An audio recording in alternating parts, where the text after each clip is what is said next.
Isto é Essencial, uma rádio da palavra.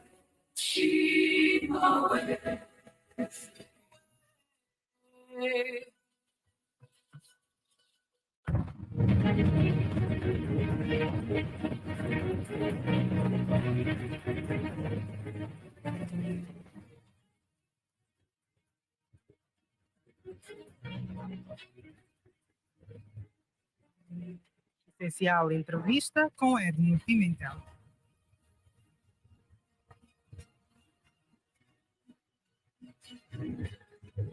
Foi conselheiro político de Jonas Savimbi, nasceu a 11 de novembro de 1957 no município do Beilundo, Huambo. É casado, pai de 3 filhos. Em 1986 formou-se em telecomunicações militares e serviço de inteligência militar na Alemanha. 2 anos mais tarde, diplomou-se em língua inglesa na Universidade de Cambridge, no Reino Unido. Licenciou-se em Relações Internacionais, especializou-se em Administração, Desenvolvimento e em Comunicação numa Universidade da África do Sul, e em 2006 concluiu o mestrado em Relações Internacionais, também na Universidade da África do Sul. Aos 17 anos ingressou na UNITA, onde foi chefe adjunto dos serviços de inteligência militar. No Parlamento, foi deputado e líder do grupo parlamentar do seu partido. Em 2012, abandonou a UNITA. A 5 meses das eleições de 2017, fundou a Casa CE, de onde foi afastado, e logo a seguir criou o projeto político que, para já, não está ainda a servir Angola, devido aos chumbos que levou do Tribunal Constitucional. Abel Ipalanga Chivukuvuku, mais uma vez, seja bem-vindo à Rádio Essencial. É um prazer estar aqui na Rádio Essencial e transmito a minha saudação a todos os ouvintes. Alguma coisa que tenha passado que não vai ao encontro daquilo que é Abel Chivukuvuku, aqui nesta minha apresentação? Eu penso que não tem relevância a fazer a apresentação de mais títulos, isto, aquilo. O mais importante é que os meus concidadãos sabem quem eu sou. Surpreendeu recentemente o país quando disse que não era político. Quando Angola toda, o país todo, e a comunidade quase internacional que eu conhece Abel Chivukuvuku como político. Não é necessariamente surpresa. A questão lógica é de que não se escolhe. Muitas vezes na vida não temos escolhas próprias. As circunstâncias, o contexto levam-nos a determinadas carreiras que, se a escolha fosse possível, podia não ter sido isso. Mas o contexto do país levou-nos todos a termos que embarcar e servirmos o país. É essa a lógica das coisas. Mas não é político? Eu só considero-me servidor. O conceito de político é um bocado mais... É como se a pessoa tem a opção, eu quero ser isto ou quero ser aquilo. No nosso caso, servimos o país porque não tivemos opção e queremos agora continuar a servir o nosso país. Mas de que forma? Como é que vai servir o país não sendo político, no seu contexto? Assim mesmo que estamos a conversar, estamos a servir o país. Vamos esclarecer, vamos explicar as motivações, vamos avaliar como é que o nosso país está. Isso já é serviço ao país. Esclarecer o cidadão, estar próximo do cidadão. Pois bem, nós falámos então que vamos abordar vários temas nesta nossa conversa, entre as quais a governação do país, a destituição do Presidente da República, uma iniciativa do Grupo Parlamentar da UNITA. Vamos também falar sobre a Frente Patriótica Unida e do seu projeto político para já servir Angola, que diz que vai continuar então o processo de legalização. Começando pela governação do país, neste momento Angola atravessa uma crise econômico-financeira bastante significante ou significativa. O Kwanza está desvalorizado mais de 30%, segundo o próprio governo também assume isso mesmo. O custo de vida dos angolanos disparou completamente. Os principais preços dos produtos da cesta básica, aliás, os principais produtos da cesta básica também estão muito elevados. Qual é a leitura que faz deste contexto que o país está a atravessar? Eu penso que o contexto que o país atravessa é mais grave e mais profundo do que uma simples explicação. Em 2017, quando houve a mudança do titular do Poder Executivo, a tendência foi de euforia. E eu dizia às pessoas que são discursos, é uma nova linguagem, mas é o mesmo partido no poder, é o mesmo programa, são os mesmos atores e as mesmas manhas e vícios. E 5 anos depois verifica-se que é verdade, é isso que eu disse. Na verdade, se formos a olhar para o ambiente psicomoral do cidadão angolano hoje. As pessoas estão desesperadas, porque a vida está muito difícil. O problema do desemprego na juventude, isso é endêmico. A fome, a pobreza, todos os problemas sociais não funcionam, na verdade. Portanto, é muito mais sério. E as pessoas tendem ao desespero, o que não é bom. Não é positivo para o nosso país as pessoas ficarem desesperadas.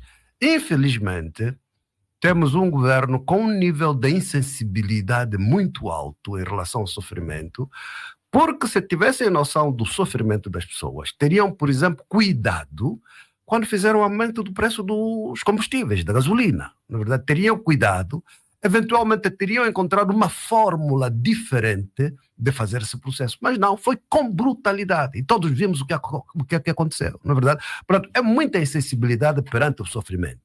E todos nós sabemos que a maioria da população do nosso país é pobre, sofre. Todos nós Mas pelo menos sabemos concorda que a retirada da subvenção aos combustíveis deve ser algo a ser implementado?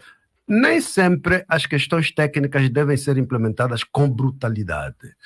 Do ponto de vista econômico, sim, podemos reconhecer que os combustíveis, particularmente a gasolina, estava altamente subvencionada. Era mais barata da África, provavelmente até de muitas partes do mundo também, não é verdade? Mas isso tem que ser avaliado em função da condição social dos angolanos, em função da vida real das pessoas. Um governo responsável e sensível, no mínimo, encontraria fórmulas de fazer de forma faseada, para não ser brutal, na verdade. Encontraria fórmulas de dialogar com os cidadãos, explicar, na verdade, todo esse exercício que estão a fazer depois da crise, andar atrás dos motoqueiros, dos taxistas, para dar o carro, tudo isso podia ter feito com antecedência.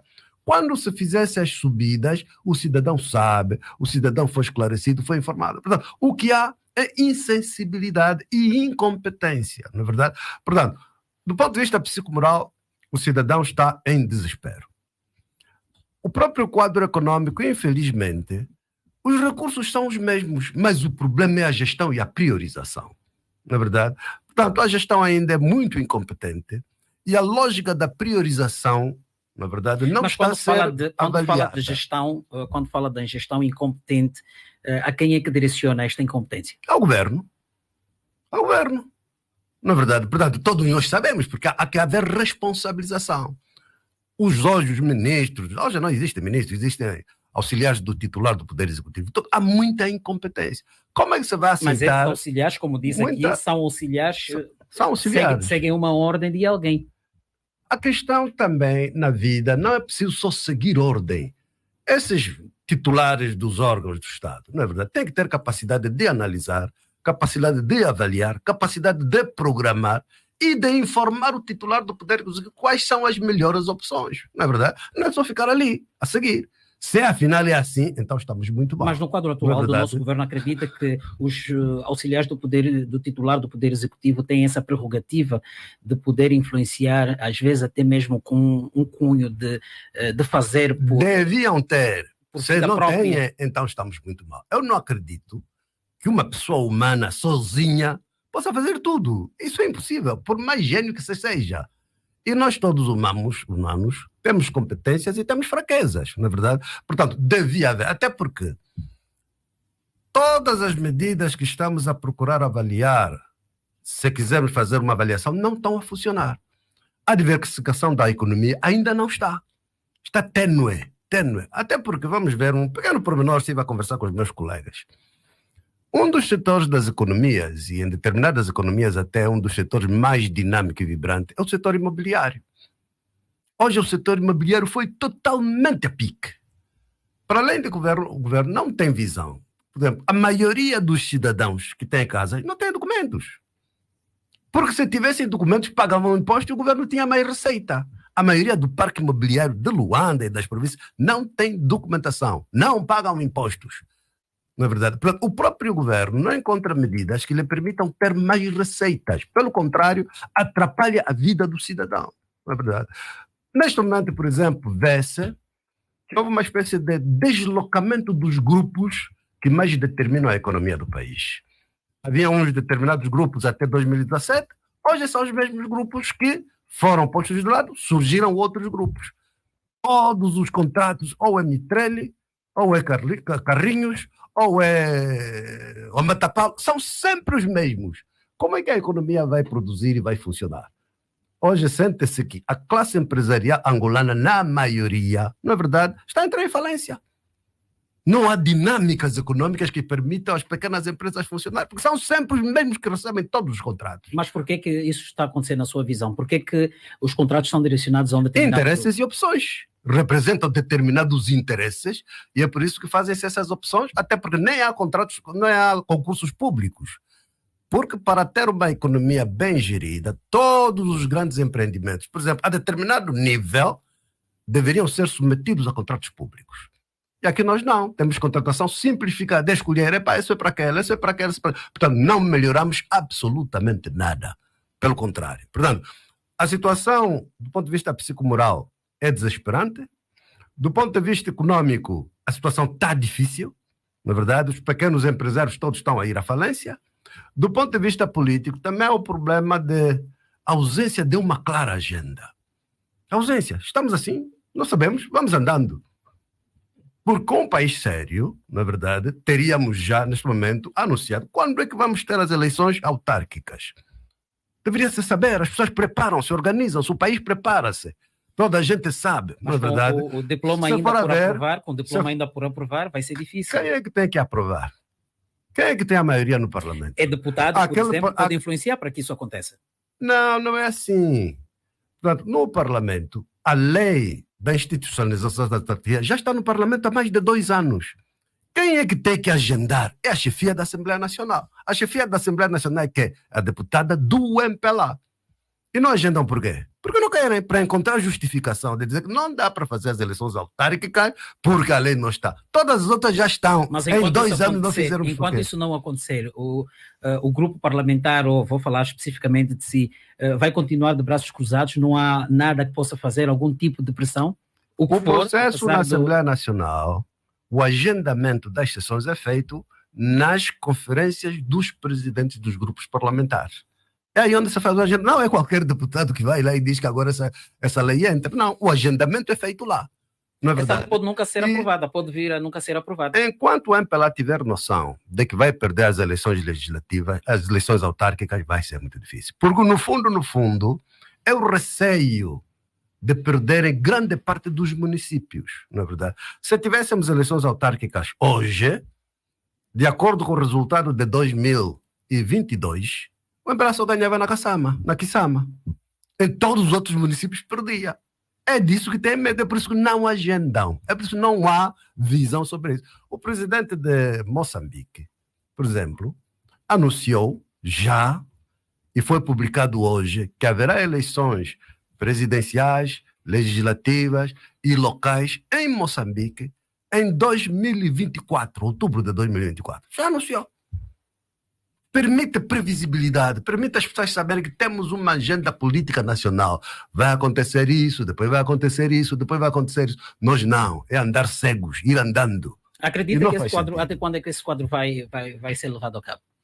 Eu, sinceramente, tenho receio que o MPLA não queira eleições autárquicas. Tenho receio. Seria bom que me desmentissem, na verdade, mas tenho receio. Porque estamos em 2023. Não há nenhum sinal sobre isso. Nem terminamos a tal legislação porque o grupo parlamentar do MPLA bloqueia. Quando é que vamos começar a pensar nisso? Em 2024? Para fazer quando? 2025? 2026? 2027 são as eleições gerais. Então, tenha medo da institucionalização do poder local, porque senão iam perder tremendamente. Mas acredita mesmo que o MPLA tem necessidade de ter medo de perder as eleições? Por que não? Com o susto que tiveram em 2022, pior. Na verdade. 2022 tiveram um susto tremendo e foi preciso muita manipulação para sobreviverem politicamente como puder. Na verdade, é normal que tenham receio. Agora, isto não pode ser em desfavor do país. O teu receio não pode prejudicar o país. O país tem que andar para frente, não pode ficar preso só por causa da questão do poder. E é o que eu tenho dito. Que será que no país existe mesmo, pelo menos por parte do regime, vontade e ideia sobre que sociedade querem construir? Ou é só o poder? Porque se a análise for só é o poder, então a agenda é diferente. A agenda é ir andando, na verdade, sem clarificação e sem preocupação com a condição social dos cidadãos. Porque se a agenda for como estruturar uma sociedade saudável, sã, na verdade, que reconhece os direitos do cidadão, que faz com que o cidadão tenha oportunidades para se realizar os seus sonhos, a agenda seria diferente. Vou aproveitar o contexto que o país também está a viver neste momento, está a coincidir com as inscrições nas escolas. Recentemente, em declarações a um outro órgão, Abel Chivukuvuku dizia que o Estado deve ter capacidade para garantir que nenhuma criança ficasse fora do sistema de ensino. O nosso quadro atual permite que assim seja, tal como deseja? Primeiro, a própria Constituição estabelece os direitos dos cidadãos. Um dos direitos é o direito à educação, o direito à saúde, o direito à habitação. A Constituição. E o problema dos órgãos do Estado é que é cumprir o que vem na Constituição. E nós temos recursos, o país tem recursos. Um país onde há um buraco financeiro nas contas do Estado de 10 mil milhões, esses 10 mil milhões, quantas escolas teriam construído? Quantas? E o objetivo do Estado, eu não quero ser irrealista, dizer que dentro da próxima semana tem que ter escolas para toda criança, não, mas tem que ter um horizonte temporal. O Estado tem que ter um programa no prazo de 5 anos ou de 3 anos, não pode haver mais criança fora do sistema de ensino. Todas as crianças. Eu até defendo o sistema de ciclo único, que as crianças vão de manhã saem à tardinha. Não é uns de manhã, outros à tarde, não. Todas as crianças entram de manhã, fazem as refeições na escola, saem à tardinha. Ganharíamos muito. É algo que não está a acontecer. Na sua visão, mais uma vez a culpa vai para a incompetência. É incompetência e falta de visão. Se ter visão, o que é que se quer? Qual é o propósito? Não é verdade? E em função do propósito, buscar os mais competentes. Por quê? Porque a excessiva partidarização da vida política não permite a melhor utilização dos recursos humanos que o país tem disponível. Na verdade, excessiva partidarização. A política está na vida de todo o indivíduo. Quer ser diretor da escola, tem que ter o cartão. Quer ser diretor do hospital, tem que ter o cartão. Assim não se funciona. É preciso buscar os cidadãos com competências, com patriotismo, com vontade, na verdade, e assumir as rédeas dos vários setores da vida nacional. Assim, o país progride. O país é conduzido por um presidente da República, de quem Abel Chivukuvuku diz ser muito amigo, e conversar com alguma frequência. Quando conversam, Abel Chivukuvuku, quando fala com João Lourenço, fala sobre esses problemas que o país está a viver? Primeiro, a questão da gestão do país tem responsabilidades. Não é verdade? Alguém tem que ser responsável do que está a se passar no país. Quem é o responsável? É o governo. O governo quem é? É o titular do Poder Executivo. O titular do Poder Executivo quem é? É o presidente João Lourenço. Portanto, a responsabilidade tem que ser dele e recair sobre ele. Portanto, este é um lado. E para mim, o país não estando a andar bem, o sofrimento é patente, a responsabilidade de quem? É do chefe de Estado. Obviamente, temos que perceber que acarretamos também dificuldades que já vêm de há muito tempo. Mas nós temos que ter capacidade de crescer e corrigir. Elas próprias têm o slogan, não é? De corrigir o que está mal e melhorar o que está bom. O que é que está a acontecer? Está a ser o contrário. Na verdade, as pessoas estão com as vidas muito mais difíceis agora do que antes. Mas agora, em relação a que momento? Qual é o momento? Qual é a diferenciação que faz? Diz que está muito mais difícil agora. A partir de que momento é que começou a piorar? Eu, pelo menos, reconheço que o país teve a ganhar algum dinamismo de 2004 até 2014, 15. 2014, 15 entramos na crise econômica, mas que acentuou-se a partir de 2018, 2019. Reconheço que tivemos a pandemia, tudo isso, mas todo mundo teve a pandemia, não fomos só nós, é verdade. Por que nós pioramos? Mas não me respondeu. Portanto, quando o João Lourenço fala sobre isso? Há responsabilidades, de um lado. Por outro lado, também quero deixar claro que o facto de alguém ser responsável pelo mal que o Estado tem não apaga os atos e factos do passado. E não apaga o que é que eu quero dizer com isso? Fomos colegas, deputados. Será que como está a governar mal, já esquecemos que fomos colegas? Não, fomos colegas. Ele era presidente do grupo parlamentar do MPLA, é o presidente do grupo parlamentar da UNITA, e tínhamos que interagir. Isso não fica apagado. Tínhamos que interagir, trabalhamos, conversamos, etc. Tudo isso é esquecer? Não penso assim. Por outro lado, eu reconheço, por exemplo, quando fiquei doente, foi me ver no hospital. Eu apago já isso tudo sobre que está a governar mal. Não, aliás, isso não tem como esquecer, porque isso foi público. Separo as águas. Está a governar mal, está a governar bem. É preciso ser responsabilizado. Não é verdade? Agora, tenho essa relação do passado, tenho que aceitar que existe. Mas a relação Agora, que disse por outro lado, também, era a relação do passado? Também, quando por disse que outro era amigo lado, de João Lourenço, era a relação do passado? Não, nós temos ocasiões, isso é normal. Mas há um evento, as pessoas não se encontram, não falam. É normal, isso acontece. Somos todos angolanos, somos todos cidadãos, vivemos nos mesmos sítios. Eu lembro-me, estive num casamento do tempo do presidente Zé Eduardo ainda. Fui a um casamento de um familiar meu com um dos filhos da Ângela Bragança. E na altura o presidente João Lourenço estava lá, também no casamento. E saudámos-nos, e na altura, como estava na fase de travessia do deserto, eu lhe perguntei: "Oh, colega, está muito quietinho, o que é que se passa?" Ele disse-me: low profile, low profile. O que significa, há eventos e há momentos que as pessoas se encontram. Agora, eu pessoalmente, evito fazer, nas conversas pontuais que podem acontecer, evito discutir o país. Porque não vale a pena, é perder tempo. Perder tempo por quê? Porque não vai ser ouvido? Não vai ser ouvido? Tanta gente que fala, eu é que vou ser ouvido. Mas é seu amigo? Não é verdade? Portanto, isso é relação humana. Também é preciso termos visão de que uma coisa são diferenças, e a diferença tem que ser promovida, porque em democracia tem que haver mesmo diferença. Na verdade, temos diferenças de agenda, temos diferenças da visão, temos diferenças de fazer as coisas e implementar. Mas ser diferentes não implica ter ódio, não implica ser inimigos. As pessoas do MPLA são meus adversários, não são meus inimigos. Já tivemos esses problemas no passado, vamos continuar assim? Cada um tem que ser inimigo do outro, tem que ter ódio. Eu, no meu coração, o ódio não cabe, não consigo. Mas agora, a responsabilização é outra coisa. Permita que eu volte a perguntar-lhe. Não tem tido oportunidade para falar com João Lourenço sobre os problemas que o país está a viver? Eu evito e ele evita. E as pessoas que interagem com ele sabem que é assim. Aquilo é a área dele. Portanto, eu evito me imiscuir na área dele, do ponto de quando estamos nos eventos, qualquer coisa, etc. Não é verdade? Agora, a minha opinião é sobejamente conhecida. O meu ponto de vista é sobejamente conhecido. Mas, repito, na vida são diferenças que contam. As diferenças que nos complementam. A diferença de visão, a diferença de programas, a diferença de forma de agir, tudo isso é legítimo, vem na Constituição, na verdade. Outra coisa é a relação humana. E porque nós não podemos introduzir o ódio na política. Eu tenho um amigo que tem um pai, quando esteve doente, fui com esse meu amigo visitar o pai dele, doente, e o pai dele me disse: "Filhos, vocês estão na vida política, não levem política com ódio, porque isso não ajuda a construir e pode vos levar a cometer erros", não é verdade?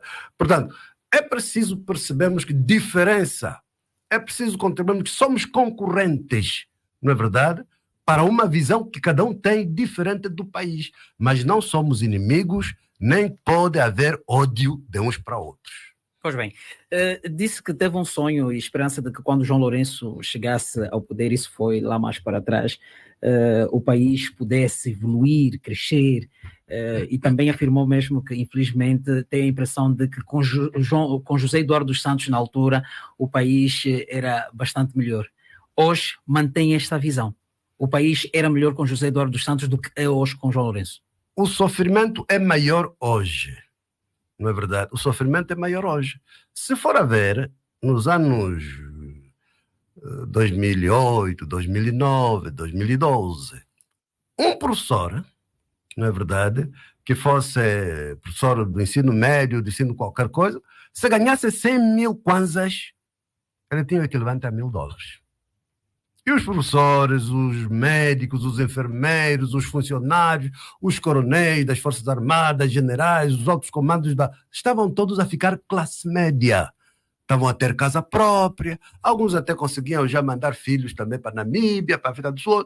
Hoje esse mesmo enfermeiro tem a mesma capacidade, tem o mesmo poder de compra.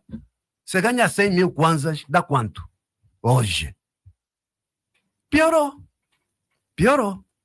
Piorou por causa das opções que fomos tomando. É por isso que eu já disse, do princípio, que quando foi do advento da mudança de titular do Poder Executivo, houve euforia no país. As pessoas pensaram que isto agora vai melhorar. E eu dizia sempre às pessoas que é o mesmo partido, é o mesmo programa, são os mesmos atores, os mesmos vícios e as mesmas manhas.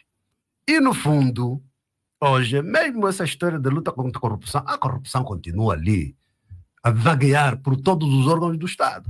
Se até juízes cobram sentenças e tudo, quer dizer, como é que vamos fazer um país sério assim? Não é possível. Não é possível. E as pessoas sentem isso. Hoje você vai na rua, pergunta às pessoas, toda a gente está desesperada. Pergunta até pequenos agentes econômicos, empresários, os negócios já não andam. O Estado não paga. Não é verdade? Do seu ponto de vista, esse problema do combate à corrupção, que é algo que eu também tenho aqui alinhado, para si é uma falácia, é algo que não passou de um charme político? Eu penso que há fórmulas de ver a coisa, ou formas de ver a coisa. Se a intenção era verdadeiramente luta contra a corrupção, seria muito difícil, porque sobrariam poucos dirigentes, pelo menos os que estiveram no governo. Sobram sempre alguns, porque há também honestos, há que reconhecer. Mas que a máquina estava de tal forma generalizada em termos de corrupção endêmica, que se fosse mesmo isso, sobrariam muito poucos. Portanto, não havia como combater a corrupção neste país.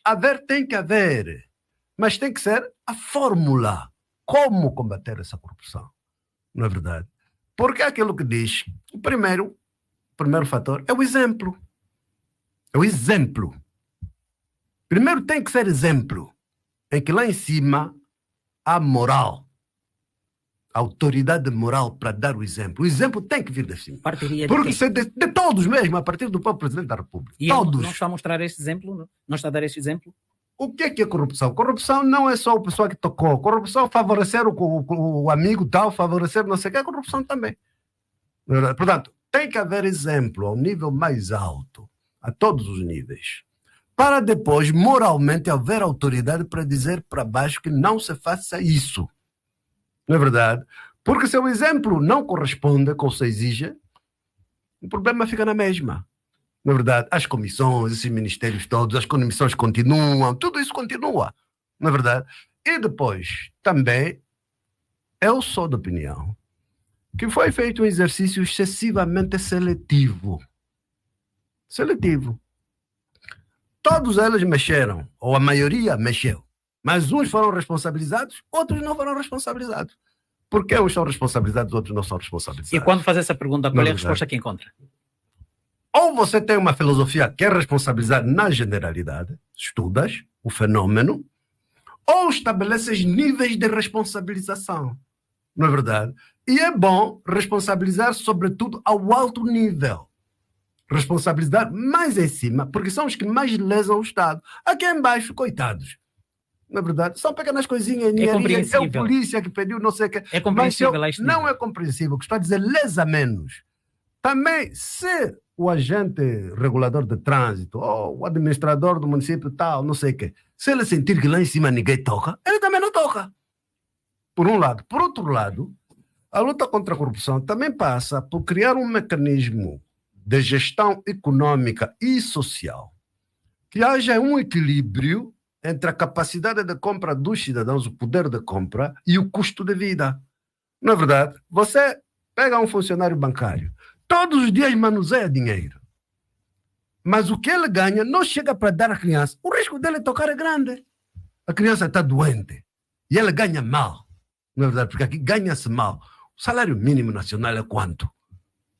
30 e tal, 40 mil kwanzas. Quem é que consegue aguentar um mês 40 mil kwanzas com filhos? Portanto, é compreensível. Dizer, não é compreensível. O que estou a dizer, a luta contra a corrupção tem que ter várias dimensões. Não é verdade? Moralidade, autoridade moral, estrutura social justa, oportunidades iguais para todos e depois remuneração compatível com os custos da vida. É isso que conta. Houve um período em que o governo, ou o próprio presidente João Lourenço, quando anunciou, houve um período de graça desse combate à corrupção para que as pessoas pudessem devolver. Há aí um propalado discurso de que também havia pessoas que foram renitentes e não devolveram esse dinheiro. Acredita que aquele período, aquele processo inicial, para si foi o ideal para que as pessoas que eventualmente estivessem envolvidas neste desvio de dinheiro dentro e fora do país pudessem devolver É capital? provável que tenha sido útil, mas poderia ter havido mais diálogo. Por exemplo, o que é que Angola ganhou? Tiramos os bens a Isabel, disto. Muitas coisas agora não funcionam. Verdade? Não se podia encontrar uma outra fórmula a chamar Isabel, roubaste.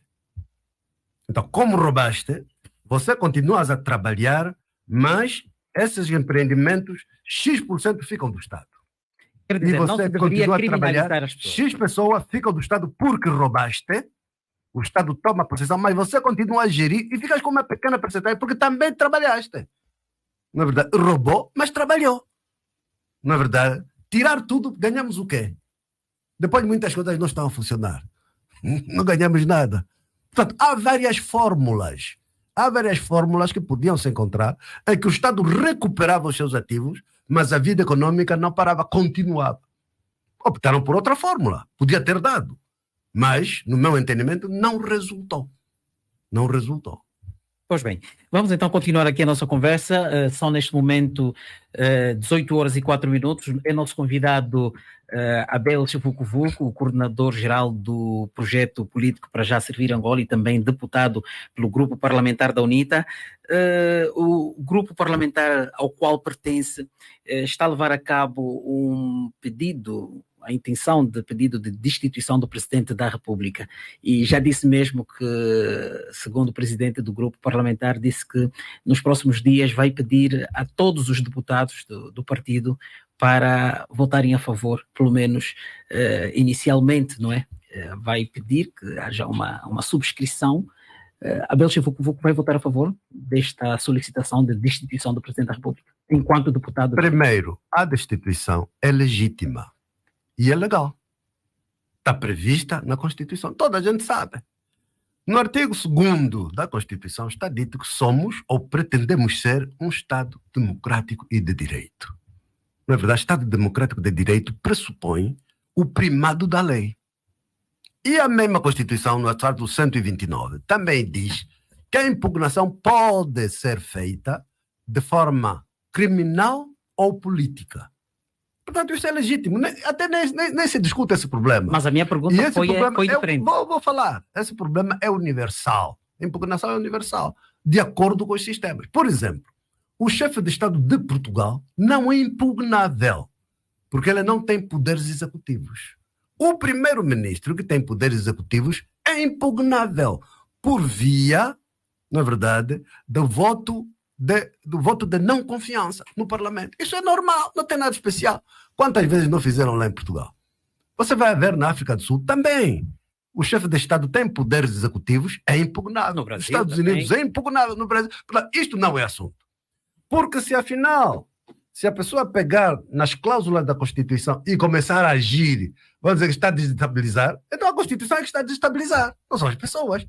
Então essa norma, se afinal destabiliza, não devia estar na Constituição. Se está prevista, na verdade, é porque é legítima. O outro assunto é depois as razões que vão ser apresentadas, que o grupo parlamentar vai apresentar. Agora, isso não tenha dúvida nenhuma. Nós, na próxima semana, vamos assinar todos. O meu ponto de vista é que somos membros do grupo parlamentar da UNITA. E temos mesmo que assinar todos. Temos que votar todos. Portanto, é legítimo, não tem nada de especial.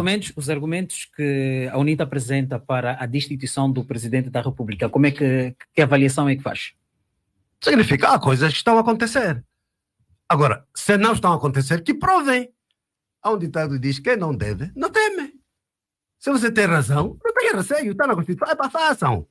Depois vai se provar que não é verdade. Até é uma maneira de a pessoa se limpar também. Vamos dizer que você fez. Tudo bem. Você diz, ok, prova-se. Ande. Se você fez, assume a responsabilidade e as consequências. Se você não fez, até te limpa. Qual é o problema? Portanto, é legítimo. Estamos só a ver questões da Constituição. Não é preciso essa barulheira, que isso é golpe de Estado. Não é possível. Até porque uma outra confusão que as pessoas dizem é que pensam que com esse processo de impugnação o grupo parlamentar visa assumir o poder. Não é possível, a Constituição não permite isso. Portanto, se for limpo, aquilo não passa. Até porque não é no Parlamento onde se determina isso, é no Tribunal. O Parlamento é só um caminho para legitimar a iniciativa. Não é verdade? Depois no Parlamento. Se ver-se que os argumentos e as razões apresentadas não têm fundamento, a pessoa fica limpa. Se tem fundamento, a pessoa é impugnada. Mas é impugnada, o partido no poder continua no poder, não sai. Então não sai. O partido no poder só sai do poder com eleições, não é com impugnação. A impugnação é uma pessoa que está com determinadas prerrogativas e poderes e competências que se avalia que algumas delas não está a cumprir, não está a respeitar a Constituição. Quando Abel Chifukufuku houve pessoas dizerem que com este ato a UNITA quer desestabilizar o país, quer tomar o poder à força, o que é que pensa, o que é que passa pela sua cabeça? Eu costumo dizer que, infelizmente, há uma tendência de construirmos o país com base na mentira, na manipulação das consciências. Todos nós sabemos, a Constituição é que prevê essa possibilidade. Se a Constituição prevê, é legítimo que qualquer cidadão possa fazer. É legítimo. Na verdade, isso não é destabilizar. Como já disse, se afinal essa cláusula destabiliza, a maioria dos deputados do MPLA que aprovou a Constituição, aprovou por quê? Se destabiliza. Porque nessa altura não é o ator, é a Constituição, onde a cláusula está. Porque se essa cláusula não estivesse, nenhum ator iria levar essa cláusula em diante. Não é verdade? Portanto, primeiro, isso não destabiliza. É a Constituição. É legítimo. Segundo, na verdade, o MPLA não perde o poder por causa dessa impugnação. Mesmo se ela passar, não é verdade? Se ela passar, não é verdade? O que acontece é o cidadão João Lourenço deixa de ser presidente, fica deputado. Porque está nas listas de deputado. Não é verdade? Fica deputado. A vice-presidente do MPLA assume o poder de chefe de Estado. E a Constituição também diz, no âmbito de todos os deputados do MPLA, o MPLA tem a prerrogativa de escolher qualquer um deles para assumir a função de vice-presidente da República. Portanto, isso está tudo previsto na Constituição. Ninguém inventou. Enquanto deputado apoia os parlamentares dos outros partidos políticos a votarem nesta iniciativa da UNITA? Isso é uma questão de consciência. Cada um tem que agir de acordo com a sua consciência. Não, de acordo com aquilo que é o interesse do seu grupo parlamentar. Obviamente. Se houver solidariedade, se houver a mesma visão e o mesmo entendimento das coisas, é normal. Isso não tem nada de especial. Resumindo e concluindo nesse aspecto, pelo menos, está a dizer que João Lourenço não está em condições de continuar a dirigir os destinos do país. O que eu estou a dizer é, apresenta-se os argumentos, depois vai-se avaliar o mérito dos argumentos na discussão na Assembleia Nacional e depois passa. E depois os tribunais vão avaliar o mérito da argumentação.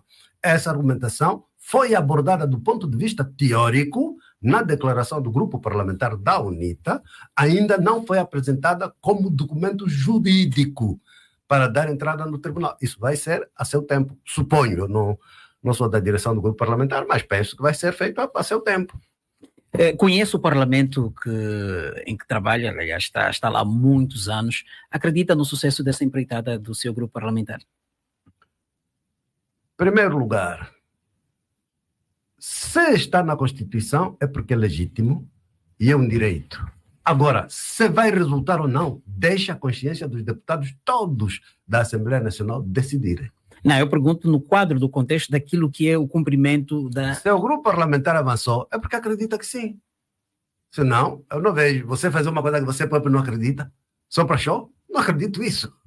Na verdade, é porque acredita. Agora, vamos esperar quando vier o documento, com toda a argumentação, com todas as explicações, e dá entrada. Pois bem, a Frente Patriótica Unida é uma plataforma que deve ser protegida. São palavras suas, e disse mesmo que, na altura, que era uma plataforma que conduziria o país à alternância do poder político. A Frente Patriótica uniu-se, entretanto, não conseguiu o desiderato que tanto desenhava. O que é que falhou? Primeiro, a Frente Patriótica Unida representa o sentimento do cidadão, a vontade do cidadão. O cidadão quer mudança, o cidadão quer congregação de esforços para que possamos, com a conjunção de sinergias facilitar a mudança. Essa é a vontade do cidadão, da maioria do cidadão. E foi visto o entusiasmo com que estas eleições ocorreram. Foi visto também, em certa medida, o resultado, que apesar de ter havido manipulação, representou um avanço.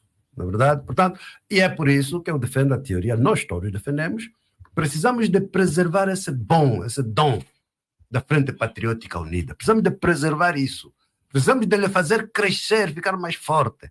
A Frente Patriótica Unida precisa de uma UNITA forte, um projeto legal e forte e um bloco forte. Portanto, isso não é discutível sequer. Não é discutível sequer. Uma questão que está, talvez, criar um bocadinho de agitação sem necessidade é a discussão sobre o formato. O formato não tem nada especial. É a mesma Frente Patriótica Unida, os mesmos atores, etc. Podemos ter mais outros, tudo bem. É só o formato legal, por causa de imperativos legais.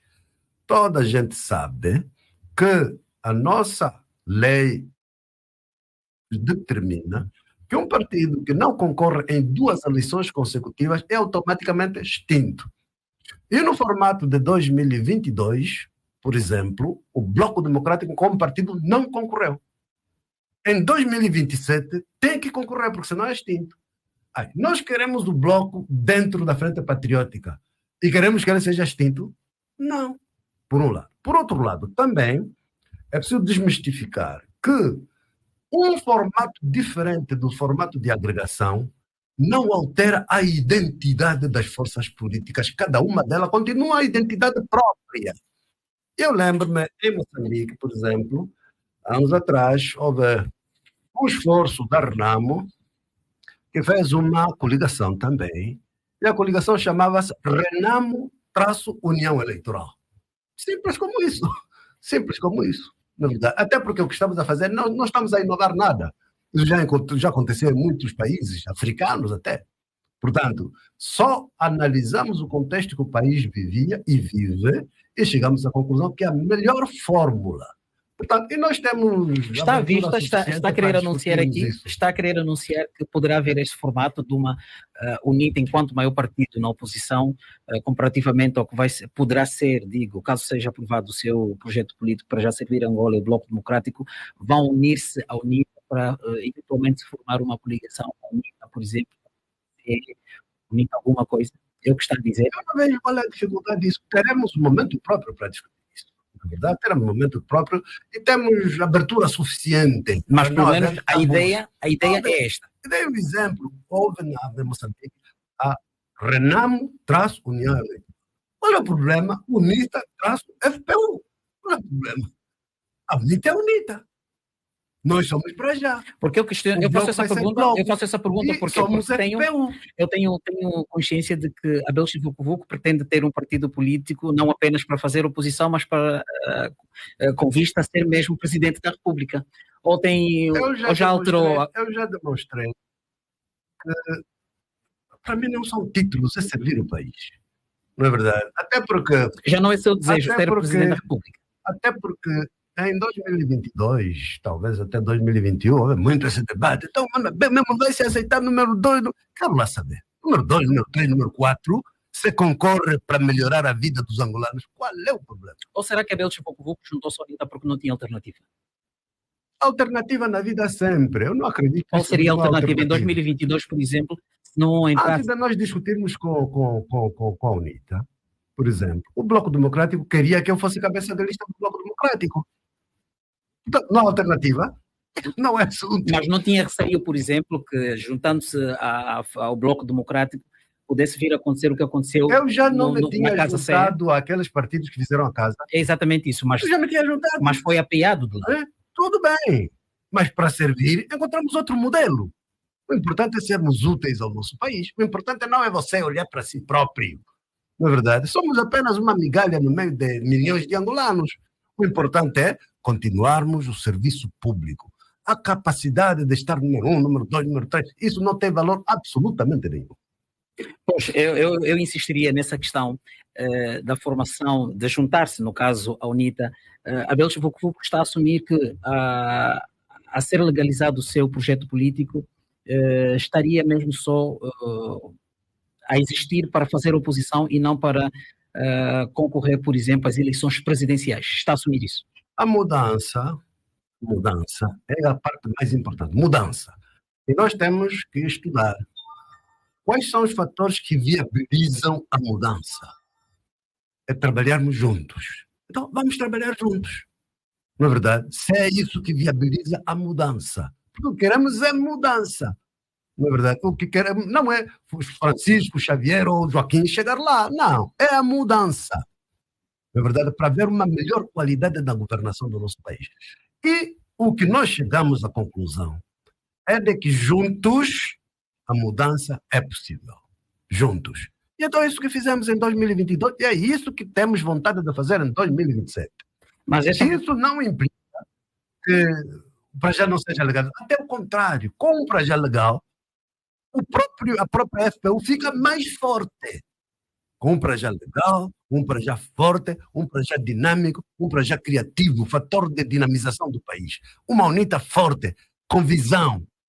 Um bloco democrático forte. É isso que conta. É isso que vai viabilizar. A aviação fala em mudança nos próximos tempos com a Frente Patriótica junto da UNITA, mas esta mudança não será só o processo de legalização do Prajá, não será só uma via de não se juntar novamente à UNITA, porque não teria alternativa se quisesse continuar neste processo de mudança, a não ser juntar-se à UNITA caso o Tribunal chumbe novamente o seu projeto. Significa a Constituição estabelece que todos os cidadãos têm o direito de participar da vida política nacional, da forma como quiserem, organizadamente. Esse é o direito que nós temos, é legalizar o Prajá. E nós estamos a seguir as normas legais que vão nos permitir. A breve trecho vamos continuar, já estamos a litigar com o tribunal, e a breve trecho vamos continuar a litigar. Esperamos que o tribunal venha à razão, na verdade, porque temos razão. Isso não impede a nossa participação numa forma que possa garantir a mudança. E é o nosso desejo, é o que vamos fazer. Por que tem tanta garantia de que desta vez o Prajá vai ser reconhecido? Sinto em si muita segurança. Não é garantia, é convicção. Pois. É diferente. Garantia é uma coisa. Garantia, alguém tem que te dizer que não, vai sair. E ninguém lhe disse nada. Não, ninguém. E eu não tenho certeza de que vai sair. O que estou a dizer, tenho convicção, porque fizemos bem as coisas. Não tinha feito bem nos anos anteriores, 2018, 2019? Não, nós não vamos fazer novo processo. Nós não vamos fazer novo processo. Aquilo que fizemos é o que será a base para a reavaliação. Nós não vamos fazer novo. O que vai haver de novo, então? Se reavaliação. Se foi com aquele processo. A lei permite reavaliação. Exatamente, mas o que eu lhe pergunto é, se foi com aquele processo que recebeu o chumbo do Tribunal Constitucional, o que é que aconteceu naquela altura? Ou seja, o que é que vai acontecer agora que não aconteceu naquela altura? O chumbo foi político, não foi em função dos papéis que entraram. E já não vai haver esse chumbo político? Significa, ficam mais desacreditados. O nosso sistema judicial já está tão desacreditado. Querem continuar a ficar desacreditados? Eles têm que ganhar alguma estatura. Vamos estar que é para sim, erramos, cometemos, verificamos, afinal vocês têm razão, são legalizados. Abel Chavuco não recebeu qualquer garantia? Não. Nem... Isso não existe. Não existe. É convicção. Você sabe que eu fiz bem, a lei te permite que agora vocês reavaliem, tem que reavaliar, e se o tribunal quer ter credibilidade, dá um mau a palmatória, dizem que erramos. Mas agora, para si, a credibilidade do Tribunal Constitucional, no caso, não vai ser questionada, digo assim, se aprovar o projeto político para já servir Angola. É diferente. Nós não temos ainda um Estado com separação de poderes, infelizmente. Isso vem na nossa Constituição. Não é verdade? Devemos ter separação de poderes. O Executivo é Executivo, o Legislativo é Legislativo, o Judicial é Judicial. Infelizmente não é assim. O Executivo ainda interfere fundamentalmente nos poderes judicial e legislativo, até porque o próprio poder legislativo, por exemplo, foram-lhe retiradas prerrogativas. Hoje os deputados e o Parlamento não têm o poder de fiscalização. Não podem convocar um ministro, não podem nada. Portanto, perdeu parte das prerrogativas de um poder legislativo. Os nossos tribunais também. Infelizmente, por causa do excesso de concentração de poderes na figura do chefe de Estado, chefe de Estado é que nomeia todos. E ao nomear-lhes, cria-lhes um quadro mental de dependência. Não é verdade? E é isso que acontece. Há Mas essa interferência, situação não acontece só em Angola. há Em vários interferência países. do sistema executivo no sistema judicial. Há interferência. Não é que não aconteça só em Angola. Significa, será que é bom copiar as más práticas? Se afinal na RDC interfere, se afinal na República Centro-Africana nós queremos ficar como a República Centro-Africana, Mas há não é exemplos verdade? há exemplos Mas você desses, vai por na exemplo. África do Sul, Há- o Poder Judicial é independente. Mas há exemplos desses Vai em na que- Zâmbia, o Poder Judicial é independente. Vai no Botsuana, o Poder Judicial é independente. Vai no Quênia, o Poder Judicial é independente. Por que nós não copiamos as boas coisas? Só queremos copiar as más coisas. Nós temos que tentar ser os melhores. Imitar o que é bom. Não é buscar que lá no Ruanda fazem assim, então vamos copiar o Ruanda. Não, nós não somos Ruanda. Não é verdade? Ainda Afinal, se a nossa Constituição diz que proclama a separação de poderes, vamos então respeitar o que a Constituição diz. Não é inventar. Vamos respeitar. E até porque tem-se acompanhado esse debate profundo que existe sobre a fraqueza do Tribunal Supremo, por exemplo. O presidente que está ele próprio a ser julgado, mas fica presidente do tribunal. Como é que fica? Como é que fica? Portanto, são essas coisas que deixam a desejar, ferem a credibilidade das instituições. Hoje as pessoas já não acreditam no Poder Judicial. É por isso que nós também estamos a forçar mesmo. Reconheçam o que erraram. E vamos ver. E se não houver esse reconhecimento? Vamos encontrar outra fórmula para continuar a participar da vida política nacional. E qual vai ser essa forma? Isso no momento próprio vamos decidir, mas nós ainda temos convicção de que é mesmo aí no projeto que temos que forçar. Mas eu lhe pergunto, porque não sendo por via da UNITA não teria alternativa, caso para já não fosse legal. Esse conceito de que se é uma alternativa não é verdadeiro. Não, é uma força estou a falar, estou a falar especificamente do quadro em que a Deus se encontra. Eu já disse uma vez, fecha a porta, eu passo na janela, fecha a janela, passa na vida há sempre opções. Não é verdade? O que conta são as nossas convicções. Neste momento, a nossa agenda é de acordo com o quadro legal que nos permite forçar a legalização do para já. É esse o quadro. Se o tribunal persistir na ilegalidade, não é verdade? Persistir em receber instruções e ordens, vamos encontrar outra fórmula. Isso não é assunto. Mas por que não se acredita que haverá alguma coisa que esteja a correr mal na constituição do processo? Deve apelar sempre para a ilegalidade do Tribunal Constitucional. Uma coisa, quando nós fizemos o processo a primeira vez, na verdade, introduzimos as 20 e tal mil assinaturas, quando só precisavam de 7 mil, e o tribunal chumbou, nós dissemos, tudo bem. Se vocês dizem que há papéis que não estão bem, então nos devolvam. Querem ficar lá com lixo por quê? Nos devolvam. Quer dizer, não podemos devolver. Não pode devolver porque sabem que está bom, senão iam ser apanhados. Vamos para a segunda fase. Na segunda fase, e nós só precisávamos de arranjar mais 3 militares, arranjamos 8 mil. E fizemos uma coisa a mais, que não era obrigatório por lei.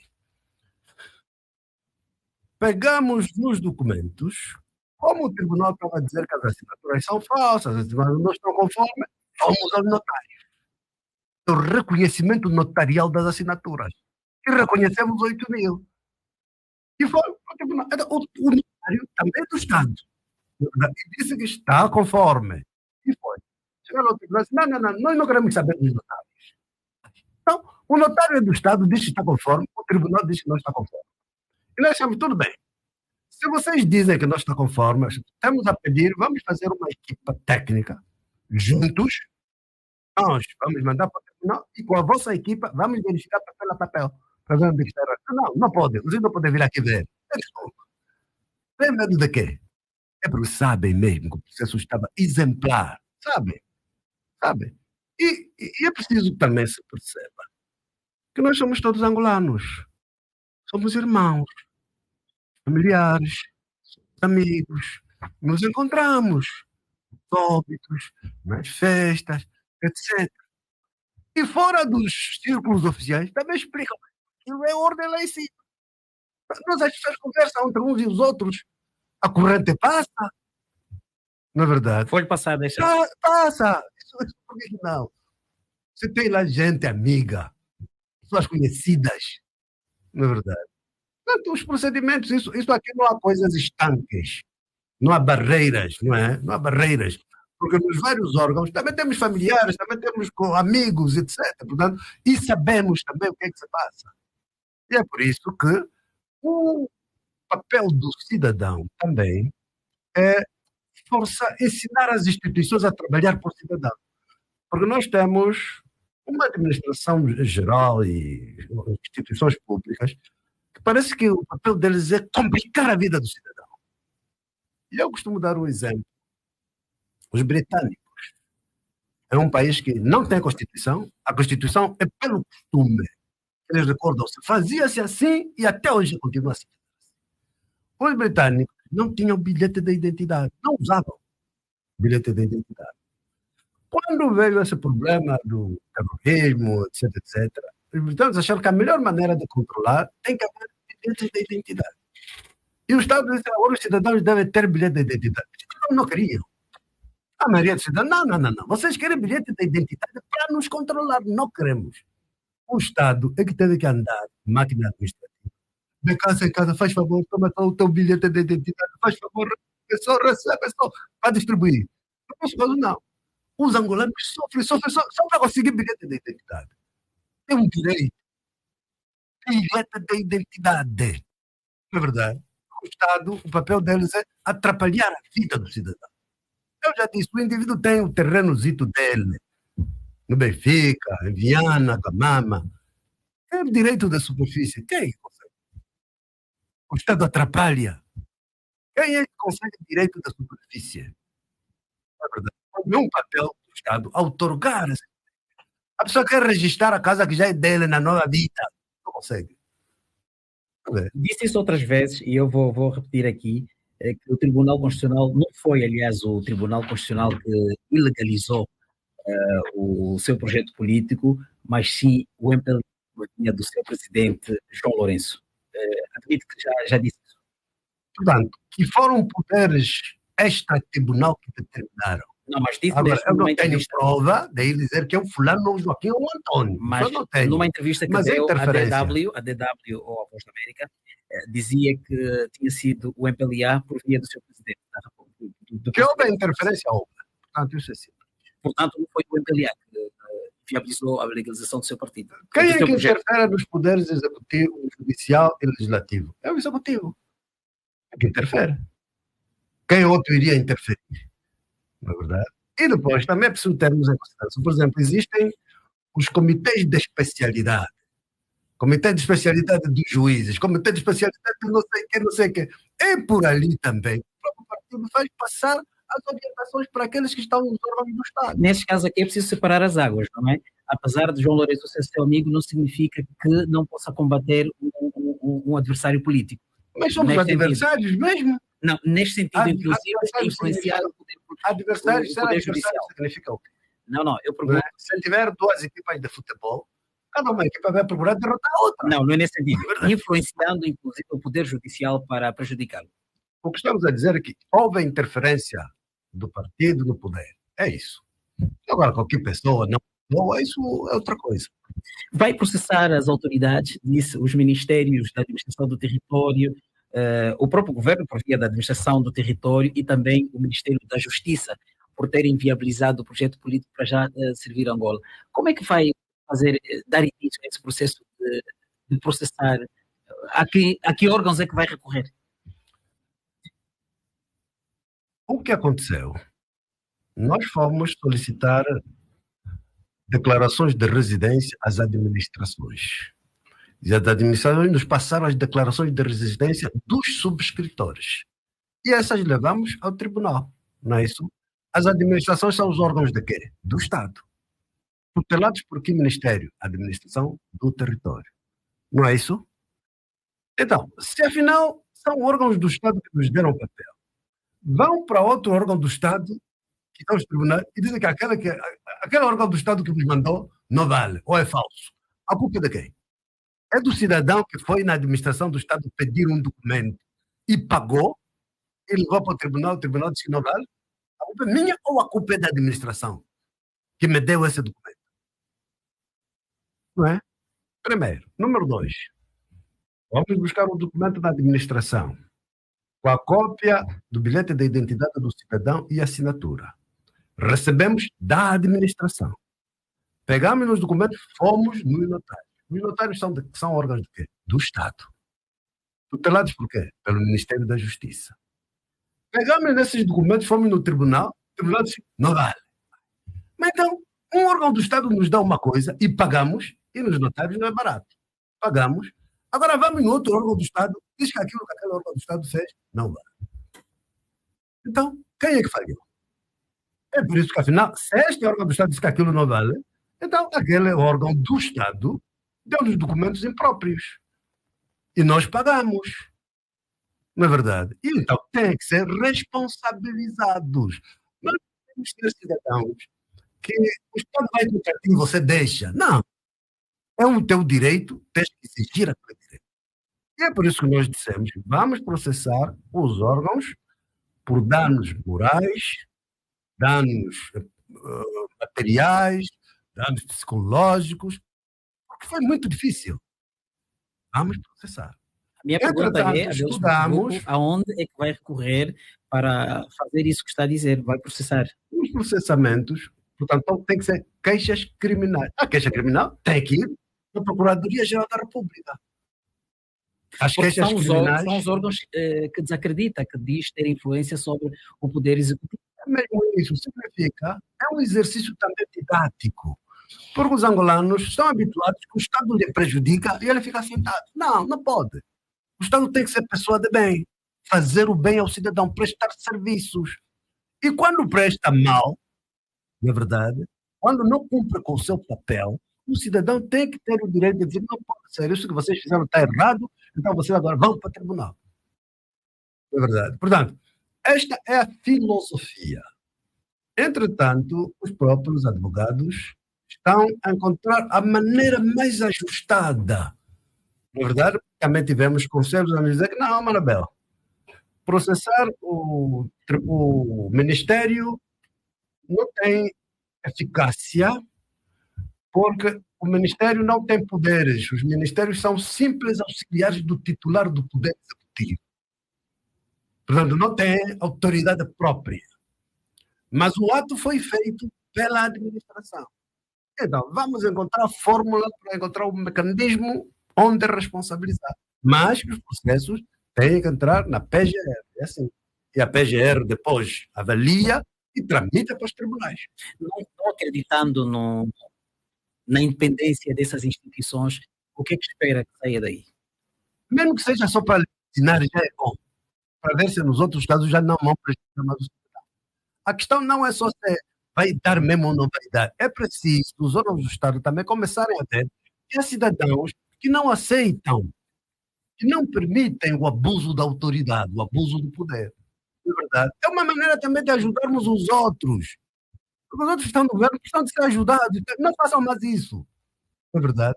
Mas você aceita, é verdade, está a permitir que a próxima vez outros angolanos também vão passar pelos mesmos caminhos, vão sofrer a mesma coisa. Se nós ficarmos calados, consentirmos, é preciso ajudar-los. Não, vocês não façam mais isso. A maneira de fazer as coisas é assim, assim, assim, assim, com justeza. Nós estamos aqui, deve compreender, trazemos algumas questões que são levantadas pelos nossos ouvintes e não só, pela sociedade de uma forma geral, e algumas questões ligadas a si que muitos gostariam de saber. Há alguns anos viram nas redes sociais algumas imagens em que Abel Chavucomo estaria, eu repito aqui, estaria a receber dinheiro numa caixa térmica. Qual é a resposta que tem hoje para dar aqui aos ouvintes da Rádio Social relativamente a isso? Isso hoje nos computadores faz-se tudo. Faz-se tudo. Não viram essas coisas da inteligência artificial? Faz-se tudo. Mas a voz era sua, não? A voz até é manipulada. Eu já ouvi circunstâncias, na verdade, em que um diretor de uma empresa de inteligência artificial nos Estados Unidos, e é o diretor da ChatGPT, qualquer coisa assim, ChatGPT ou qualquer coisa assim, foi para uma audiência no Senado, para ir discutir com os senadores as questões da inteligência artificial. E ele chegou lá, a primeira coisa que fez foi apresentar um vídeo com um discurso.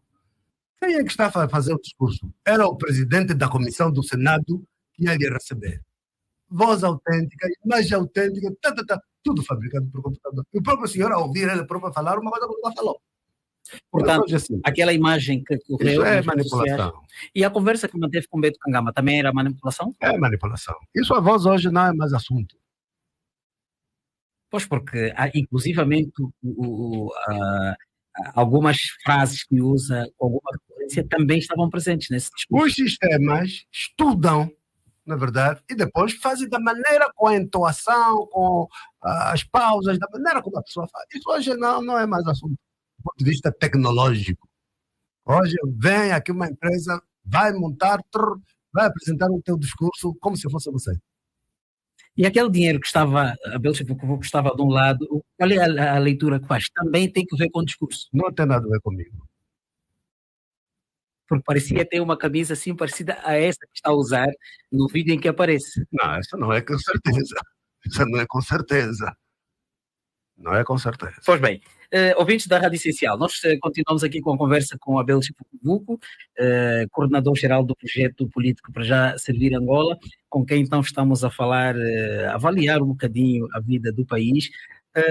Vamos então falar um bocadinho sobre os direitos humanos em Angola. Saiu um estudo recente, aliás, são vários estudos que saem, mas ontem mesmo a Human Rights Watch falava que Angola desceu muito no que a proteção dos direitos humanos diz respeito.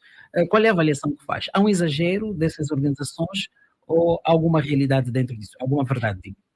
Eu penso que essas organizações, quando fazem isso, é mediante estudos. Na verdade, não fazem assim, tiram da cabeça, depois lançam a notícia, não. Portanto, fizeram estudos, acompanharam. E nós todos sabemos que a repressão, por exemplo, às manifestações, continua. As pessoas morrem na mesma. Tivemos há pouco tempo o problema de matanças extrajudiciais aqui no Cacoaco. Cidadãos que aparecem mortos nas estradas. O que é isso? É abuso dos direitos humanos. Portanto, existe. Não vale a pena fugirmos da realidade. Existem mesmo esses problemas. Agora, é preciso fazer as reformas necessárias para que os órgãos que implementam a lei e a ordem tenham sensibilidade de proteção da vida das pessoas. O que está em causa, em muitos casos, é que se acusa os próprios órgãos que deveriam proteger os direitos humanos como sendo os implicados. Mas são os únicos detentores do poder, da força, na verdade, e normalmente são esses órgãos que cometem abuso. Até porque, em questão de liberdades e tudo, foi visível, por exemplo,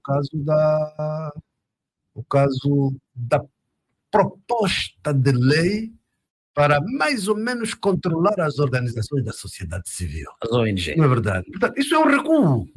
É um recuo. Essas ONGs, essas organizações contribuem, na verdade, para a evolução dos direitos, proteção dos direitos, promoção da democracia, etc. Se afinal vamos lhes amarrar, teremos o quê? Mas seria uma amarra ou pelo menos uma forma de controlar o seu trabalho? Porque muitas vezes... Mas tem que controlar o trabalho por quê? Não é verdade? Será que as ONGs estão a cometer atos ilegais? Isso é coisa de justiça, não é coisa de lei. Não é verdade? Controlar por quê? Esse conceito de controlar as pessoas só pode ser num sistema autoritário, num sistema democrático e de liberdade. Não se controla as pessoas. As pessoas já sabem como é que as leis são e comportam-se. Agora, tem que controlar por quê? Isso é quando o sistema é autoritário, não permite o exercício das liberdades das pessoas. Pois, e nesse caso, por exemplo, no caso das manifestações que vão acontecendo um pouco por todo o país, acredita que deveria haver também um maior controle por parte das autoridades castrenses? Não, eu acho que é o contrário. O direito de manifestação é constitucional. O papel das autoridades é apoiar, fazer com que tudo corra bem. Não é verdade? Porque, na maioria das vezes, as manifestações até são pacíficas. São ordeiras. Nós não temos aqui aquelas confusões de partir casas, partir isso, assim, na generalidade. Mas acontece. Isso. Aconteceu no Luanda, por exemplo, no Luanda, exatamente. Mesmo em Luanda também aconteceu? Porque essas coisas normalmente acontecem quando o sistema vai reprimir, e ao reprimir as pessoas reagem, algumas pessoas com os ânimos um bocado exaltados, com emoções, Isso é que faz com que depois possam considerar alguns incidentes. Porque quando não há isso, tudo vai normal. Tudo é normal. Pois bem, tem havido um êxodo, não digo êxodo, estaria a exagerar, uma clara insatisfação de muitos jovens em sair do país. Acredita ser uma situação normal? Acontece em todo o país, em todo o mundo, jovens a quererem sair de Angola para viver fora? Ou haverá razões aqui objetivas para que muitas pessoas queiram, neste momento, sair do país? É o reflexo do sofrimento. Você sofre, não tem emprego, não tem nada. Vai ficar fazendo o quê? Fica sentado, à espera? Não. Luta pela vida, procure outros horizontes, vai fazer outras coisas. É mesmo legítimo. E há, de facto, essa avalanche muito grande, sobretudo para Portugal. É possível travar esta tendência? Travar é arranjar emprego para as pessoas. Travar é arranjar salário justo para as pessoas. Travar é dar oportunidades às pessoas. Fora disso, significa, se eu estou a sofrer, vou morrer, fico sentado à espera da morte? Não. Vou encontrar outras fórmulas para poder ter vida. Não é verdade? E o mundo de hoje está aberto. Não dá aqui, vai dar no Canadá. Não dá no Canadá, vai para a Austrália. Não é verdade? Encontra outra fórmula de sobreviver, conseguir ter dignidade e viver o melhor possível. Mas não será também que a juventude está um bocadinho à espera que o Estado seja um Estado, como se diz, provedor a garantir o emprego? Não é. O Estado tem setores onde garante emprego. Saúde, educação, serviços sociais, tudo bem. Mas também o Estado tem responsabilidade de criar ambiente de negócios favorável para o surgimento de empresas, negócios, fazendas, muitas coisas que empregam as pessoas. Se afinal o ambiente político e o ambiente de negócios é desfavorável, as empresas estão a fechar, estão a mandar as pessoas para o desemprego. Não é verdade? Se o Estado não criar um ambiente favorável, o desemprego aumenta. E é isso tudo que é responsabilidade do Estado. O que estamos a dizer, neste momento, as pessoas, as empresas, estão a fechar, estão a mandar pessoas ao desemprego. Não é verdade? Assim estamos a contribuir para a melhoria da vida das pessoas. Mas o que é que está a faltar neste caso? As empresas encerram, do seu ponto de vista, enquanto deputado e alguém com responsabilidades no país, o que é que estará a faltar? O que é que estará a afastar as empresas do país, do investimento estrangeiro, por exemplo?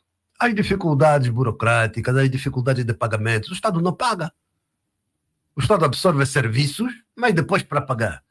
E um fenômeno que está a acontecer agora é o Estado teve um serviço de uma determinada empresa. Não é verdade? O serviço foi prestado em janeiro de 2023. Tinha um certo valor. Mas o Estado vai pagar em junho de 2023. E vai querer pagar aquele valor. Na verdade, ficou tudo desatualizado por causa da diferença de taxa de câmbio. Ora, se eu importei determinados bens que foram para o Estado, naquele tempo importei a uma certa cláusula, na verdade, em termos de serviços cambiais. Agora, quando me pagam, está desvalorizado. Vou como? Vou à falência. Vou à falência, o que é que faço? Fecho a empresa. Fecho a empresa, o que é que acontece? As pessoas vão ao desemprego. O sofrimento aumenta. Portanto, é todo um quadro de corresponsabilização. Há coisas que o Estado faz diretamente, há outras que o Estado cria o ambiente para que as coisas andem bem. E é assim que as coisas funcionam. Falando um pouco do Parlamento, foi aprovado recentemente a Conta Geral do Estado. O seu partido votou, o grupo parlamentar do partido que pertence, votou desfavoravelmente.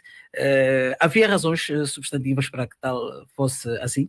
Para votar desfavoravelmente é porque houve razões. Até porque o próprio Tribunal de Contas já indicou os erros, já indicou as incongruências que havia no relatório. Não é verdade? E nós temos uma cultura em que as coisas, quando entram, têm que se aprovar. Não, se o Tribunal de Contas já indicou, corrijam. E de ano em ano o Tribunal faz recomendações e não se corrige. Quando é que se vai corrigir? Vamos votar só porque é votar a favor, uma coisa que está errada, não faz sentido. Tão simples como isso. Houve ali uma discrepância entre aquilo que foi a orientação do próprio grupo parlamentar que votou a favor e o órgão do Estado, no caso o Tribunal de Contas. Significa que o Tribunal de Contas avalia o relatório de contas do governo. E o Tribunal de Contas já notou discrepâncias. Na verdade, já notou coisas erradas. Se o próprio Tribunal de Contas já notou e já indicou, porque faz o relatório também vai aos deputados. Se você já viu que até o Tribunal de Contas chumbou, você vai aprovar por quê? É só para dizer que bom, levantei a mão? Não faz sentido. Não faz sentido. Pois bem, já na reta final da nossa conversa, Abel Chafocovuco, vamos ouvir um bocadinho o que é que faz quando não está a exercer política? Leitura e andar pelo país. Como é que anda? De carro? De carro, vai a conduzir? De carro. De avião só vou para a cabine. Fora disso é tudo de carro. E o que é que acha? Onde é que gosta de... Para onde é que vai normalmente? Quais são... É preciso descobrirmos o nosso país. Descobrimos o nosso país. Ainda há um mês fomos aqui com o meu amigo Sambangala, fomos dar um salto Rio Xavier, fomos dar um salto a Malange, visitar as quedas, fomos visitar a barragem de Capanda, para ter noção das coisas. E o que é que vê? Já esteve na barragem de Capanda, o que é que vê? Há crescimento? Qual é a avaliação que faz? Eu vejo muita incapacidade de programação. O que é que eu quero dizer com isso? Nós visitamos a barragem de Capanda e nos disseram que das 4 turbinas, só 2 é que estão em serviço. Porque não há demanda suficiente de energia para as 4 turbinas trabalharem. Ora, se Capanda já está assim, agora estamos a fazer Lauca, que é superior a Capanda. Estamos a fazer Caculucabaça, que é superior às 2. Mas aquela que está lá, ainda nós estamos a consumir tudo. Qual é o problema? É falta de planificação. Quando você está a fazer a barragem, que vai te dar energia, você cria já as linhas de distribuição. Como é possível que as duas turbinas da barragem de Capanda não estão a funcionar, 2 é que estão a funcionar, mas a maioria dos municípios da própria província de Malange não tem energia? É verdade. Não é possível isso. É falta de programação, falta de planificação. Qualquer coisa não vai bem. Não vai bem. Na verdade, na província do Kwanza Norte, algumas linhas passam por ali. Há municípios que não têm energia. Na verdade, o que vai acontecer depois é Lauca termina, Caculucabaça depois também termina, não é verdade? Mas depois não consumimos essa energia. Nós fomos, por exemplo, de Cacuzo para Capanda. Uma estrada de mais ou menos, um troço de mais ou menos 50 quilômetros. Nesses 50 quilômetros tivemos que fazer 4 horas. 50 quilômetros. Por causa das vias? Por causa da condição das estradas. E temos lá a barragem de Capanda, tem lá a Biocom, que produz e fornece grande parte do açúcar e etanol para o país. Temos lá a Fazenda das Pedras Negras ou qualquer coisa. Muitas fazendas por ali. Mas a estrada é insuportável. Isso é falta de programação. Falta de visão. Na verdade, não faz sentido. Qualquer coisa não está bem. Pois bem, nós também sabemos que é acadêmico. Já pensou em escrever alguma obra para memórias ou alguma obra para a sua história? Pronto, digo assim. Uma espécie de uma autobiografia? Não. Eu optei por uma outra fórmula. Em vez de ser eu a escrever sobre mim, arranjei alguém que pesquisou e estudou e vai fazer a minha biografia. Tecnicamente já está pronta, vai sair este ano ainda. Portanto, toda a gente sabe que é o Zé Eduardo Agualusa que está a fazer esse trabalho. Agora, tenho já em mão também um outro livro que em francês diz « Ce que je crois ». O que eu acredito? O meu pensamento sobre Angola. Isso é outra coisa. Agora, falar sobre mim, o que é que fiz, o que é que não fiz, não falo eu próprio.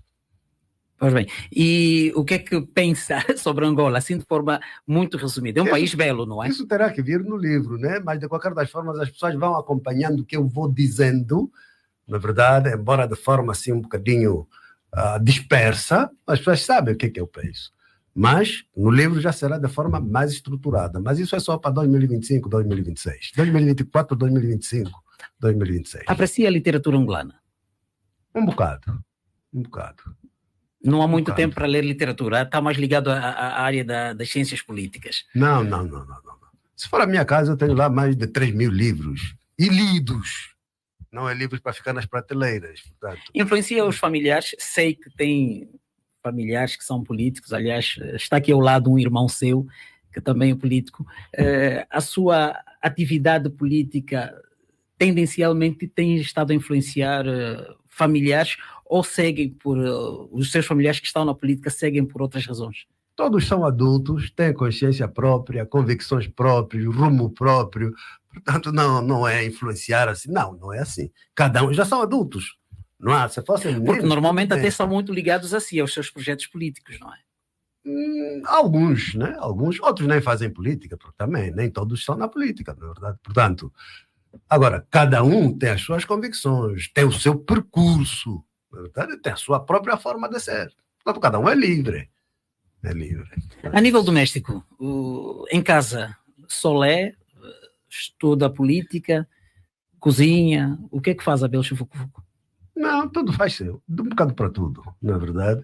Já andamos pela vida em que houve tempos que eu estava, por exemplo, no Reino Unido, minha esposa ainda não estava comigo, estava na Jamba, e portanto tinha que fazer tudo, a cozinha, lavar roupa, lavar as coisas. Mas hoje o que é que faz? Não faz mais nada? Não, ainda faço. Neste momento a minha esposa não está porque foi para uma formação. Na verdade, o meu primeiro filho tem casa própria, já tem vida própria. A segunda filha está a estudar fora, tem ainda 22 anos, portanto está fora. O terceiro filho ficou americano. Portanto, eu estou em casa, mandei vir os netos, meus netos estão comigo. Estão comigo. Mandou-os para fora ou foi opção deles próprios? Quem? Dos filhos que estão fora? Não. O que está na América, o que aconteceu foi em 1998, houve um atentado em minha casa, como sabe. Dispararam contra o meu carro. E nós estávamos com os filhos em casa. E eu achei que não ficava bem submeter os meus filhos a esse ambiente de tensão. Foi isso que lhes fez sair. Foi isso que eu depois decidi mandá-los para a América. Tiveram medo na altura? Como? Tiveram medo na altura? Não tinham ainda ou sentiram-se inseguros? Não tinham idade para perceber o que é que se passa. Portanto, na altura o mais velho tinha 12 anos e o mais novo 8, na verdade, e decidi mandá-los para a América. Agora, vinham sempre às férias, o de 8 anos, como foi muito pequeno, tecnicamente ficou culturalmente americano. Vem passear, etc., mas diz, pai, essa vossa poeira aqui, isso aqui não dá para mim. Pronto, o outro não, o outro veio e vive cá, portanto está entrosado na sociedade, é funcionário público. De qualquer das formas, Angola é um país em que se pode criar os filhos ou nem por isso? Pode-se, com muitas debilidades, com muitos problemas, mas pode-se. Pode-se. Pois bem. É difícil, mas pode-se. Pois bem. Então, Abel Chivucuvuco, resta-nos agradecer a sua presença aqui hoje no programa Essencial Entrevista e vamos esperar contar consigo em próximas oportunidades. Sempre disponível, acredito mais uma vez, e quero deixar uma palavra de esperança a todos os angolanos. Portanto, estamos num momento de muito sofrimento, vamos acreditar em Deus, mas também acreditar em nós próprios. Cada um, onde estiver, faça um esforço para tentar melhorar a sua vida, lutem, não desistam, tenham coragem, que um dia as coisas vão mudar. Pelo menos quando nós chegarmos lá, em 2027. Acredita em Deus. Não vou terminar essa entrevista sem perguntar isso. É religioso, crente, cristão? Eu nasci numa missão. Na verdade, nasci até numa hoje missão. Continua a professar? Até hoje continuo, portanto, professar. E lembra-se, ainda no ano passado, em maio, fui a Roma para estar com o Santo Padre, na verdade, e pratico. E, sobretudo, reconheço que, ao longo da minha vida, Deus tem sido meu amigo. Se não fosse meu amigo, talvez eu hoje não estaria vivo. Pois bem. Nós agradecemos então mais uma vez, como já disse, ouvindo a Rádio Essencial. Esteve cá hoje conosco Abel Chivucuvuco, que é o coordenador-geral do projeto político Para Já Servir Angola, a quem nós agradecemos. E assim ouvindo também por ter estado aí desse lado, nós esperamos contar consigo na próxima terça-feira com mais um programa. Já sabe, pode voltar a ouvir este programa amanhã, quarta-feira, a partir das 9 horas, e também acompanhar a entrevista na íntegra nas plataformas digitais da Rádio Essencial. Mercedes de Andrade, José Ventura e Rosa Angola trabalharam para si. Nós voltamos na próxima semana.